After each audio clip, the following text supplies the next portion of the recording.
émission où ils ont présenté bino talent et art culturel congolaise.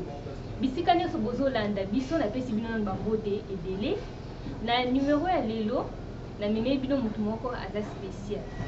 Et sans plus tarder, nous allons passer directement à la présentation. Bonjour messieurs, na boko kopé sa combo ko balandi bango moko bango na mbala moko yo moko se présenter. Bonjour messieurs, na bona kopé sa combo na ye moko mi pesi la combo na yema kabunyoso. Bonjour. Bonjour. Bon là comme na King Lucien Kadila junior. Mais à Batnios na King. Et puis na uti na Atlanta, na botama na Congo mais avani na États-Unis moi mingi Mexico azo mboka na biso poto mbongisa pe ba makambo aider ba jeune talent na Congo. Obo ezali ba jeune talent na makambo belé. Donc elobi déjà ebele. Musala outi Atlanta, outi musika, okati bibale belé, malgré ça mona Congo, okati quand même bibale belé, ozongati awa pona ko aider ba jeune talent. Kasi ba jeune talent nini? Oyo ndio aider puis na domaine nini pour ba talent ils belé. Domaine nini oyo ndio aider ba jeune talent. Bon, surtout na temps oyo tolingi to aider ba jeune côté art, mais na art tolingi to focaliser mingi na côté ya musique. Pona depuis na ya na moni ba artiste bazé belé, ba talent ils belé mais bazo pena support pena oyo pena singeli pour ba avancer. Mingi bazo telenga libanda utamula me bazo ba voix kitoko ba talent kitoko yango wana nde siko na ye décider na sa elo pour aider bango pe ba bimisa ba talent na bango pe kimobime yoka. Merci beaucoup. Donc ce que tu comprendre bien on a producteur. Oui. On a producteur au produire ba jeune artiste congolais. Merci beaucoup pour l'initiative wana kasanga ba initiative wana écoutez là que ka wapi pour ba domaine bien pour aider ba talent congolais et belé hein mais pourquoi ka aux initiatives ya kota na domaine ya musique. Bon pour la musique nous tournons se passer dans le monde avec la musique et puis c'est to attaquer pendant côté musique et pour aider pe ko tangisa ko aider bango penga ba bisa message na bango ya malamu na monde. Et puis c'est déjà bayokani partout, bata ba histoire na bango nde makambo zo de la vie na bango, bata ba ko comprendre ba souci na bango et puis mokili mobimba et pour rappeler au peuple bango souci. On a beto banana na côté musique pour partout musique et bête. En tout cas, sur l'émission et c'est Félicio, n'oubliez pas de tirer la clochette de notification et surtout de laisser un like. Monsieur King, to King. Comme vous êtes bien, et comme vous êtes beaucoup au nom de King, bino ba anglophone, King est le roi. Na ye basikoyo, label na yo eza wapi. Bete tuno lisolo ya label na yo. Bon, tout le banal avant que tu aies un label, tu as un studio na biso. King Congo Music, mais tu as déjà King Roi. Yango siko King wana na Congo, notre royaume Congo. Yango siko ezali ke ba roi ya royaume Congo. Et puis tu as un studio na biso eza na IPEN na Avenue Télécom 18 base. Mais tu as un label. Nous avons un label wana tu as un moza ko benda ba jeune talent to le bagi déjà pour na aider bango. Tu as déjà ba artiste déjà basi ba yé déjà belé to bani déjà au sali ça. Malgré le temps ya muke to zali awa na mon pena évolution déjà et bani déjà OK. Et que tu as aidé bango déjà que bisuba na ba bimisa ba nzemu na bango libana te mais siko so ko beti comme artiste ils ont ba plateforme nyonso. Na moni que na moi temps label les annonces quand même vision ana et bani déjà OK. Merci beaucoup. Biso pe tokitaki sur terrain, tokendaki ti na studio, place misala nyonso ezosalema. Tokendaki, to visiter, tokutana ba artiste, pe to sololaki na bango. Bolanda reportage et puis on se retrouve tout juste après.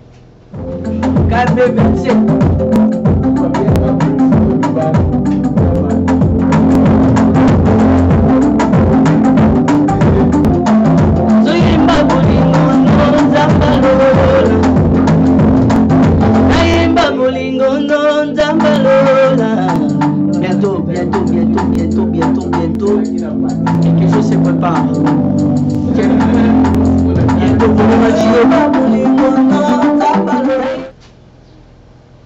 bandeko balandi émission King Congo Culture bomoni musalo ezali kosalema mwana mboka ase décidé ye moko akita na mabele na ye po ya kosunga ba jeune talent ya Congo pour que misala bango eyebana bavona bango eyokana s'exprimer. En tout cas King, félicitations na yo, félicitations d'abord pour l'initiative nga moko na komaki na setelaki en tout cas na musala siko na ngi na yeba ba artiste ozo produire wana ezaka ba o bayembaka entre guillemets ba banzembo mokili to ba o pe bayemba banzembo nzani.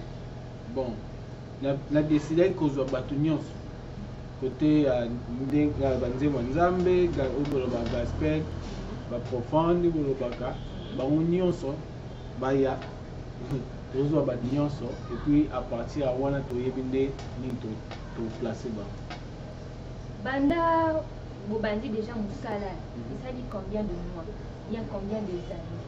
Bon non tokokisi même pas une année te ne alobai déjà eza déjà studio moko ya sika puis label ya sika tosali à peu près 7 mois sikoyo mais ne alobaki ya na 7 mois wana déjà vitesse tozokende par rapport balabel mosusu oyo baya liboso na biso vitesse wana eza pena ya makasi na lio tokokende seke toza pena eloko moko bien.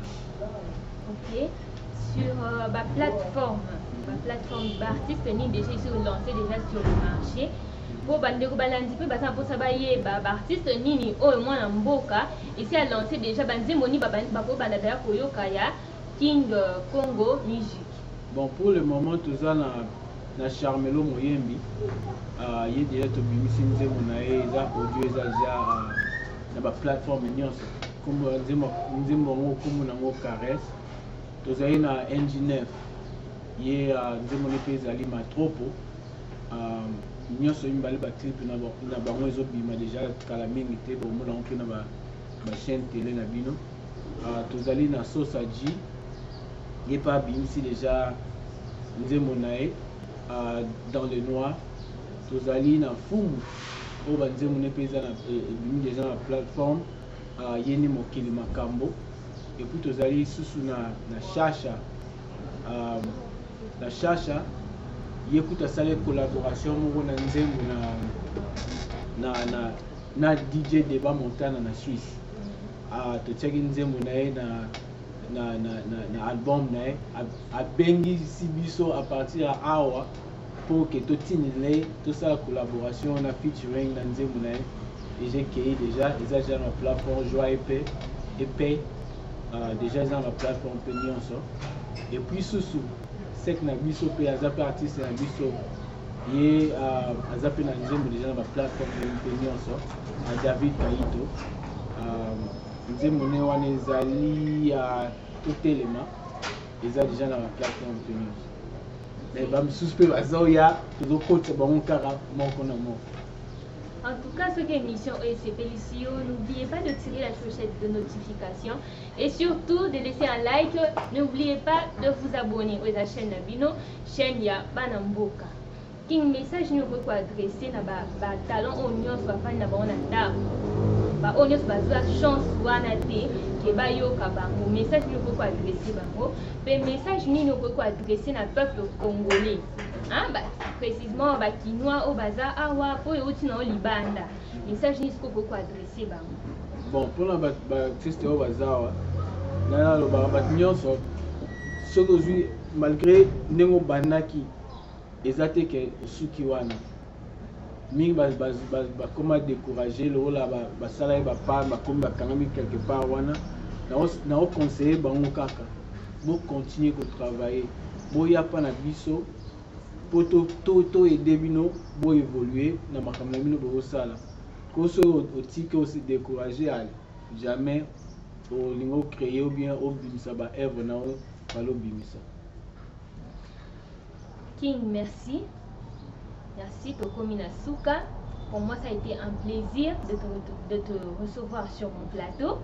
nasepeli naza sûr ke eza na mbala liboso mais naza sûr te ke eza ya suka te seke ya mikolo oyo ezali koya tokokutana esu mpo todevelope lisusu masolo donc batelespectateur na biso tobombeli bino kondima king namoni oza na message ya suka koadresse bon mpona suka kaka mpona adresse eza eloko moko nalingi biso nyonso même pas baartiste mpona biso nyonso bandeko na biso nyonso ya Congo tozala uni na makambo na biso nyonso tolingi tosala ta yango ekoki mpona unité na biso ezonga mingi babiloko na biso ezoavance te mpona unité wana eza te tozongisa mpena unité na biso epuis tozongisa bavaleur na biso yango mpena numéro 1 nalingi biso tozongisaki valeur na biso ya moto mwindo na mokili comme tozalaki nango liboso avant yango wana nasepeli mingi obeminga na plateau na merci beaucoup émission na biso ekomi na suka